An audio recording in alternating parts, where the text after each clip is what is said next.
जय हिंद दोस्तों, कैसे हैं आप सभी। उम्मीद करते हैं बहुत अच्छे होंगे और एग्जाम्स की तैयारी में लगे होंगे। हम लोग कॉस्ट अकाउंटिंग स्टार्ट कर चुके हैं, जिसमें पहला chapter material cost and control खत्म करने के बाद स्टार्ट कर चुके हैं दूसरा चैप्टर, जिसका नाम है लेबर कॉस्ट एंड कंट्रोल। पिछला वीडियो मैंने आपको बताया था, जिसमें मैंने एक ओवरव्यू बताया था लेबर कॉस्ट एंड कंट्रोल क्या होता है। आज बात करने वाला हूं important elements of labour cost and control. जब श्रम लागत और नियंत्रण की बात करेंगे तो वहां पर कुछ महत्वपूर्ण तत्व हैं, कुछ इंपॉर्टेंट वर्ड्स हैं जिनको हमें जानना चाहिए। क्योंकि अगर आपका पेपर ऑब्जेक्टिव है, जैसे लखनऊ यूनिवर्सिटी में आपका पेपर कॉस्ट अकाउंटिंग का ऑब्जेक्टिव है, अदर किसी यूनिवर्सिटी में ये डिस्क्रिप्टिव है, तो आपको न्यूमेरिकल भी पता होना चाहिए, थ्योरी भी पता होनी चाहिए और ऑब्जेक्टिव पार्ट्स भी कुछ पता होने चाहिए, जिनसे एक एक नंबर वाले आपके क्वेश्चंस भी तैयार हो सकें। तो जब एक नंबर के क्वेश्चन की बात करी जाती है ऑब्जेक्टिव पेपर के आधार पर, तो वहां पर कोई भी वर्ड ऐसा नहीं है जो आपके लिए इंपॉर्टेंट नहीं है। कहां से क्वेश्चन बन जाएगा, क्या पूछ लिया जाएगा, कुछ नहीं पता रहता है। तो इसलिए मेरा प्रयास ये रहता है कि हम न्यूमेरिकल भी करें, थ्योरी भी करें और कुछ ऐसे ही चैप्टर को डिजाइन करें कि वहां से हमारे ऑब्जेक्टिव क्वेश्चंस भी बन सकें। तो आज जानेंगे कुछ important element of labour cost and control. साथ ही साथ लेबर टर्नओवर पर हमारा विशेष फोकस रहेगा, क्योंकि यहां से रिलेटेड एक लॉन्ग क्वेश्चन भी बन सकता है। तो चलिए बिना किसी विलंब के स्टार्ट करते हैं आज का अपना ये सेशन। ये कुछ इंपॉर्टेंट वर्ड्स हैं जिनको हमें समझना है लेबर कॉस्ट एंड कंट्रोल में। सबसे पहले नंबर 1 पर बात करेंगे कैजुअल वर्कर्स। कैजुअल वर्कर्स का तात्पर्य ऐसे वर्कर्स से है जो नॉर्मल वर्कर्स नहीं है। नॉर्मल वर्कर्स का तात्पर्य ऐसे वर्कर्स से होता है जिनके आने की टाइमिंग फिक्स है, जिनके जाने की टाइमिंग फिक्स है, जिनका एक रेगुलर कार्ड बना हुआ है, जो एक निश्चित एग्रीमेंट के तहत रखे गए हैं, जिनको लगातार पेमेंट टाइम के आधार पर या फिर कार्य के आधार पर किया जा रहा है, वो रेगुलर वर्कर है। लेकिन कभी कभी कुछ वर्कर्स छुट्टी पर चले जाते हैं या फिर कार्य की अधिकता हो जाती है, ज्यादा आदेश मिल जाते हैं। अब उन आदेशों की पूर्ति करने के लिए ज्यादा वर्कर की आवश्यकता होगी, ज्यादा श्रम की आवश्यकता होगी। तो उस ज्यादा श्रम को पूरा करने के लिए जब कभी भी अलग से वर्कर्स बुला लिए जाते हैं, तो उन वर्कर्स को क्या कहा जाता है? कैजुअल वर्कर्स कहा जाता, आकस्मिक वर्कर्स कहा जाता। ये कब बुलाए जाते हैं? जब कार्य की अधिकता हो जाती है, तब इनको बुला लिया जाता है। तो जो वर्कर नॉर्मली काम नहीं कर रहे हैं, आवश्यकता पड़ने पर या अधिक कार्य होने पर जिनको अलग से बुला लिया जाता है और वो कार्य खत्म होने पर वो फिर से सेपरेट हो जाते हैं, तो उन वर्कर्स को क्या कहते हैं? कैजुअल वर्कर्स कहते हैं। Number 2, out workers. Out workers मतलब बाहरी व्यक्ति या बाहरी कर्म, इसको कहेंगे workman, out workman. Out workers क्या होते हैं? ऐसे वर्कर्स जो वर्किंग प्लेस पर आए, रॉ मटेरियल ले गए अपने घर पर और अपने घर पर ही उसको तैयार किया, अपने घर पर ही उसको तैयार किया।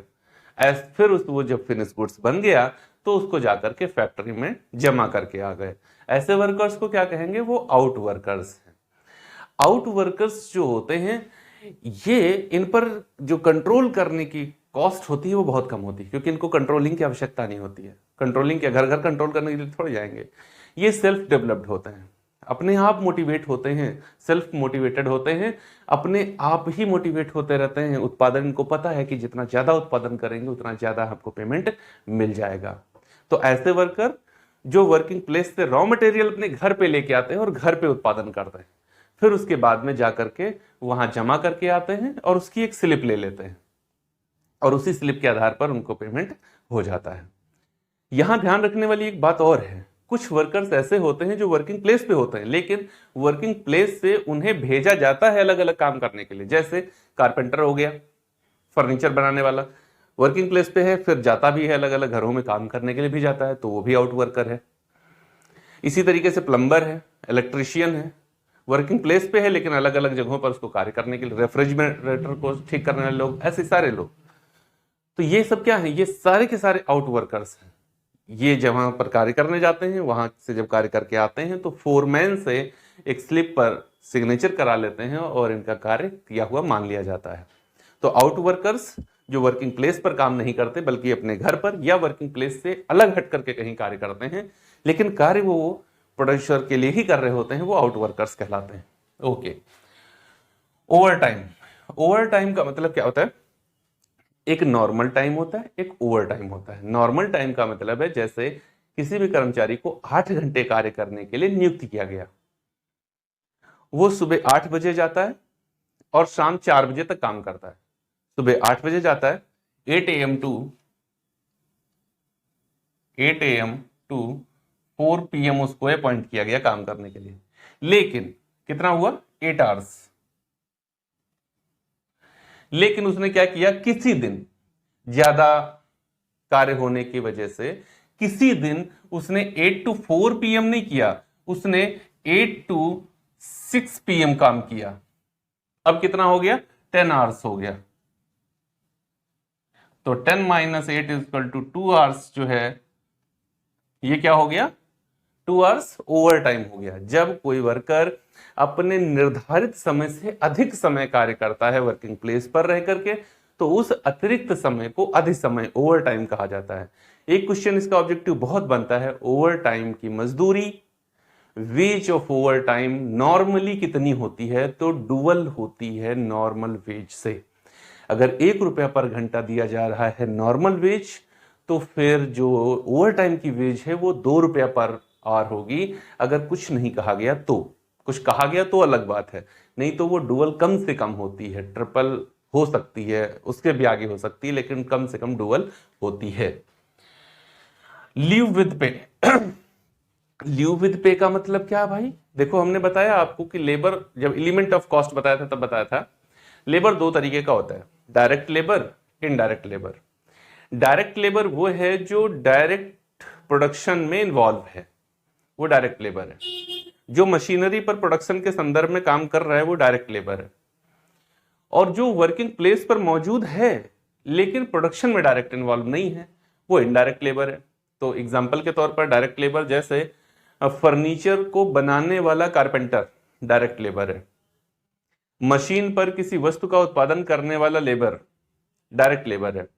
और उसी फैक्ट्री में पानी सर्व करने वाला प्यून, गेट पे खड़ा हुआ गेटकीपर इनडायरेक्ट लेबर हैं दोनों लेबर। वो डायरेक्ट प्रोडक्शन में इन्वॉल्व है इसलिए डायरेक्ट है, वो इनडायरेक्टली इन्वॉल्व है इसलिए वो इनडायरेक्ट है। ओके, तो बात आती है कि लीव विद पे ये क्या है? हफ्ते में एक अवकाश अनुबंधित है कि दिया ही जाएगा। जैसे सोमवार से लेकर के शनिवार तक काम किया गया और रविवार का अवकाश दे दिया, या सोमवार का अवकाश दे दिया, या फ्राइडे का अवकाश दे दिया, तो उस दिन का पेमेंट तो किया जाता है। प्रोड्यूसर उस दिन का पेमेंट तो करता है, लेकिन उत्पादन नहीं होता। तो उत्पादन नहीं होता है, पेमेंट होता है, तो क्या उसको आइडल टाइम मान लिया जाए, निष्क्रिय समय मान लिया जाए, सुस्त समय मान लिया जाए, लेजी समय मान लिया जाए, डेजी समय मान लिया जाए? क्या मान लिया जाए? नहीं, आइडल टाइम तो दूसरी बात होती है, अभी आगे बताऊंगा चल के, उसको निष्क्रिय समय नहीं मान सकते। तो लीव विद पे का मतलब है जहां पर हफ्ते में, सप्ताह में एक दिन कर्मचारी छुट्टी लेता है, लेकिन उसके बावजूद भी उसको पेमेंट किया जाता है। उसको पेड हॉलीडे भी कहा जाता है।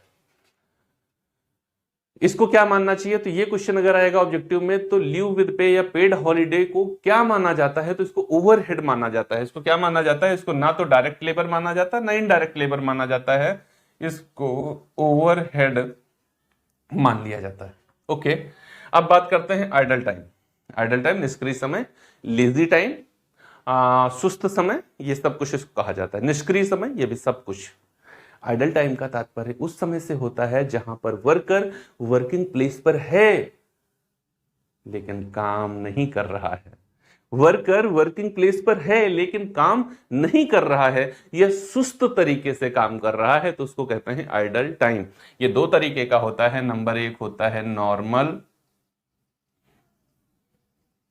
आइडल टाइम, नंबर 2 होता है abnormal idle time. Normal idle time, इसको रोका नहीं जा सकता, ये तो होके रहेगा। इसको रोका नहीं जा सकता, ये तो होके रहेगा।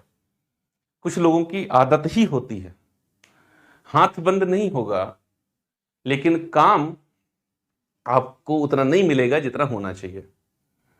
उनको देखेंगे काम करते हुए, काम कर रहे हैं, लेकिन वो उतना नहीं कर पाएंगे जितना एक एक्टिव वर्कर कर लेता है। एक्चुअली वर्कर भी 3 तरीके के होते हैं, अभी बात करेंगे उसकी हम लोग, ठीक है ना। तो आइडल टाइम का तात्पर्य है जैसे मान लो जो गप मार रहे हैं, बीच में काम करते हुए गप मार रहे हैं। अब अगर गप्पे मार रहे हो तो उस समय काम तो नहीं कर रहे होगे। पानी पीने के लिए जा रहे हैं, उस समय काम तो नहीं कर रहे हैं। समय आपका काउंट होता है जहां पर एंट्री पॉइंट होता है। मान लो गेट पे ही एंट्री होती है, मोस्टली गेट पे ही एंट्री होती है, वहीं पर गेट कीपर बैठा होता है, वही आने जाने का समय लिखता है। गेट पे पहुंचे, आपका एंट्री टाइम काउंट शुरू हो गया, पता हो गया कि भाई साहब आ गए। भाई साहब गेट से एंट्री करेंगे और उसके बाद में सबसे पहले जाएंगे अपने लेबर रूम में, वहां अपने कपड़े रखेंगे, दूसरे कपड़े काम करने वाले पहनेंगे, फिर उसके बाद में वर्किंग प्लेस पे पहुंचेंगे। इसके बीच का समय और फिर जाने का ऐसे ही समय, वो क्या है, उस समय कोई उत्पादन हुआ नहीं हुआ, पेमेंट करना पड़ा जी करना पड़ा। तो फिर इससे क्या होता है, प्रति इकाई लागत बढ़ जाती है, प्रति इकाई लागत बढ़ जाती है। ये आइडल टाइम जो होता है वो प्रति इकाई लागत को बढ़ा देता है। लेकिन नॉर्मल आइडल टाइम, जैसे ये आने जाने का समय, बीच में जो व्यवधान उत्पन्न हुआ, इसको रोका नहीं जा सकता। किसी को फ्रेश होने जाना है बीच में, वो तो जाएगा भाई, उसको थोड़े रोक पाएगा, वो निष्क्रिय समय हो जाएगा, पेमेंट आपको उसका करना पड़ेगा, है ना। एब नॉर्मल आइडल टाइम का तात्पर्य क्या होता है, जिस समय जैसे मान लो मशीन खराब हो गई या फिर हड़ताल चल रही है, ये एब नॉर्मल आइडल टाइम है। हड़ताल में भी वर्कर वर्किंग प्लेस पर होता है, कार्य नहीं करता है। मशीन खराब हो गई, लेबर बैठा है लेकिन काम नहीं हो पाएगा, ये क्या है, एब नॉर्मल आइडल टाइम है। ओके, तो ये आइडल टाइम मतलब निष्क्रिय समय, जिस समय पेमेंट तो करना पड़ा लेकिन उसका प्रोडक्शन नहीं मिल पाया। Okay. Labour turnover, labour turnover का तात्पर्य है किसी एक निश्चित समय में औसतन मजदूरों के आधार पर जितने वर्कर फैक्ट्री को छोड़कर चले गए, उनकी संख्या, उनकी प्रतिशत को क्या कहा जाता है, लेबर टर्नओवर कहा जाता है। जैसे मान लीजिए किसी भी फैक्ट्री में वर्ष भर के अंदर 3000 वर्कर छोड़कर चले गए, जॉब को क्या कर दिया, जॉब को लीव कर दिया, और एवरेज वर्कर्स, और उस संस्था में जो वर्कर्स हैं वो कितने थे, 2000 वर्कर औसतन रूप में थे, या 1500 वर्कर औसतन रूप में थे। कितने, 1500 वर्कर औसतन, भाई कम हो गए, 15000 कर लीजिए, 15000 वर्कर औसतन रूप में थे, जिसमें से 3000 वर्कर लीव कर देते हैं वर्ष भर में औसतन 15000 वर्कर थे, जिसमें से 3000 वर्कर औसतन रूप से लीव कर देते हैं अपनी जॉब को। तो ये 3 जीरो, ये जी 3 जीरो, और 15 दूना 30, 20% आ जाएगा, 20% लेबर टर्नओवर। लेबर टर्नओवर का सीधा, अब ये फॉर्मूले से आप समझ सकते होंगे, लेबर टर्नओवर का सीधा तात्पर्य होता है एक वर्ष में कार्य करने वाले लेबर्स की कुल संख्या के औसत के आधार पर वर्ष भर में जॉब को लीव करने वाले लेबर्स की जो प्रतिशत दर होती है, उसको लेबर टर्नओवर कहा जाता है। ये किसी भी संस्था के लिए अगर मान लो ये वाला प्रतिशत निकल के आ जाए तो बहुत खराब है।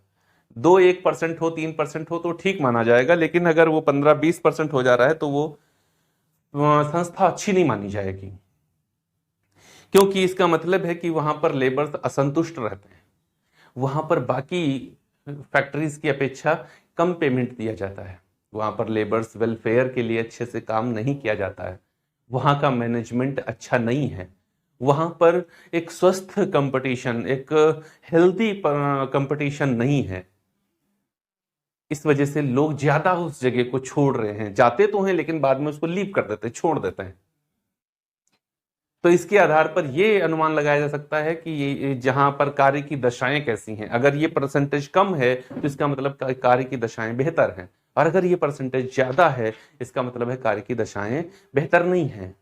तो अगर बेहतर नहीं है तो बेहतर बनाया जाएगा, क्योंकि बिना लेबर के मटेरियल मिट्टी का ढेर है, बिना लेबर के मटेरियल मिट्टी का ढेर है। जब उसको लेबर का सहयोग मिलेगा, जब उसको श्रम मिलेगा, तभी वो किसी भी फिनिश गुड्स में परिवर्तित होगा, नहीं तो वो मिट्टी के ढेर की तरीके से पड़ा रहेगा।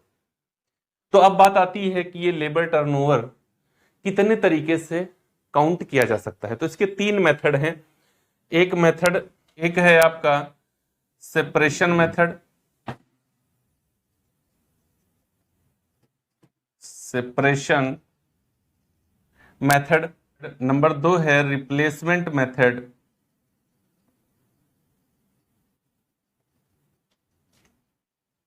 और नंबर 3 है जिसको कहा जाता है फ्लक्स मेथड।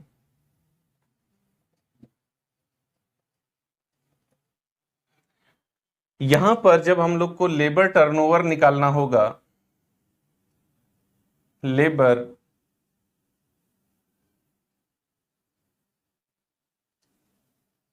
टर्नओवर रेट, तो किस बात को ध्यान में रखेंगे? Separation method. कितने लोगों को सेपरेट कर दिया गया जॉब से, कितने लोगों को सेपरेट कर दिया गया जॉब से। ओके, तो लेबर टर्नओवर रेट यहां पर निकालेंगे तो क्या लिखेंगे? Number of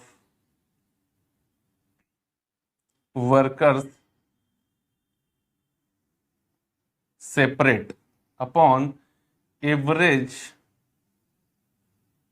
number of workers, और ये एनुअल काउंट किया जाता है, एनुअल काउंट किया जाता है। जैसे मान लीजिए किसी फैक्ट्री में जो ओपनिंग लेबर्स हैं वो हैं 1200, और जो एंडिंग लेबर्स हैं, मतलब वर्ष के शुरुआत में जो लेबर्स हैं वो 1200 हैं, और वर्ष के एंड में कितने हैं? 800 हैं। ओके, इसी समय में 70 वर्कर्स ने इनको सेपरेट किया गया, और 30 वर्कर्स ने क्या किया? वर्कर्स ने जॉब को लीव कर दिया। 70 वर्कर्स को सेपरेट कर दिया गया, मतलब हटा दिया गया, और 30 वर्कर्स ने खुद ही लीव कर दी जॉब। तो अगर मुझे ये एवरेज निकालना हो तो देखो, एवरेज नंबर ऑफ वर्कर्स का मतलब होता है ओपनिंग प्लस क्लोजिंग अपॉन 2। तो 12 8 20 डिवाइडेड बाय 2 बराबर कितना आएगा? 1000। और कुल मिलाकर सेपरेट कितने हुए? 70 हटाए गए, 30 अपने आप चले गए, तो कुल मिलाकर 100 वर्कर चले गए 1000 वर्कर्स की संख्या पर। तो कितना आ जाएगा? 10% सेपरेशन लेबर टर्नओवर रेट है on the basis of separation method. बात समझ में आ गई? जी सर, समझ में आ गई। अब अगर मुझे रिप्लेसमेंट मेथड के आधार पर लेबर टर्नओवर रेट निकालनी हो तो हम क्या कहेंगे? Number of workers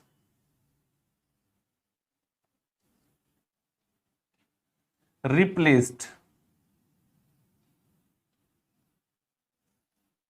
upon average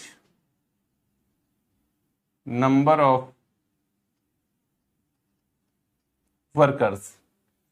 जब हम रिप्लेस्ड की बात कर रहे होंगे तो ये नहीं देखेंगे कितने सेपरेट किए गए, कितने लीव किए, हम देखेंगे कि कितने लेबर्स को हटाकर उनके स्थान पर नए वर्कर्स को अपॉइंटमेंट दे दिया गया। तो नंबर ऑफ वर्कर्स रिप्लेस्ड जो होता है, नंबर ऑफ वर्कर्स रिप्लेस्ड, वहां पर हम सिर्फ देखेंगे नंबर ऑफ वर्कर्स रिप्लेस्ड कितने हुए। जैसे इसी सिचुएशन में हम मान लें कि 150 वर्कर्स को रिप्लेस्ड किया गया, उनके स्थान पर दूसरे वर्कर से अपॉइंट किए गए। ये पूरा क्वेश्चन आपको दिया रहेगा जब कभी भी आएगा ऐसा।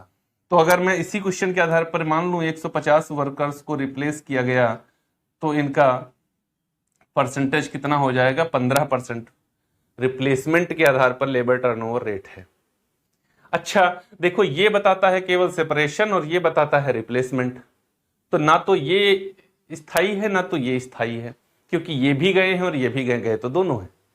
तो फ्लक्स मेथड बताता है, आवागमन विधि इसको कहते हैं, फ्लक्स विधि कहते हैं। फ्लक्स मेथड दोनों को अपने आप में इन्वॉल्व कर लेता है। तो यहां पर अगर मुझे लेबर टर्नओवर रेट निकालनी हो तो क्या कहेंगे? Number of workers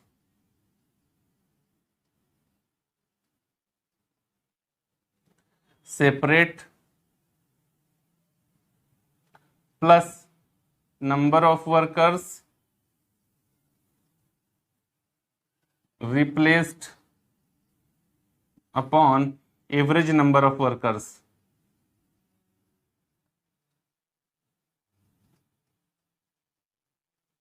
Upon average number of workers.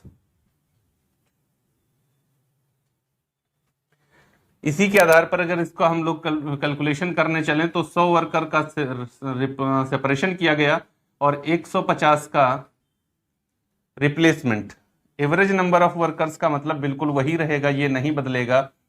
तो ये क्या हो जाएगा 250 अपॉन 1000 इंटू 100। ये एक्चुअल सिचुएशन जो कुल मिलाकर होती है वो यहां पर आ जाती है, ये 25% निकल कर आ जाएगा। तो ये है लेबर टर्नओवर। और उम्मीद है आपको ये सारी ही बातें समझ में आ गई होंगी। Casual worker, out worker, over time, leave with पे या paid holidays, ideal time, labour turnover और कितने तरीके से इसको कैलकुलेट किया जा सकता है। यदि ये वीडियो अच्छा लगा हो तो लाइक, कमेंट, शेयर और सब्सक्राइब, ये जिम्मेदारी आपकी है। मन करे तो पूरा करना, ना मन करे तो आपकी इच्छा। हम लोग मिलेंगे अपने अगले वीडियो में और वहां देखेंगे मेथड्स ऑफ वेज पेमेंट, मजदूरी भुगतान की पद्धतियां कौन कौन सी हैं। तब तक के लिए जय हिंद दोस्तों।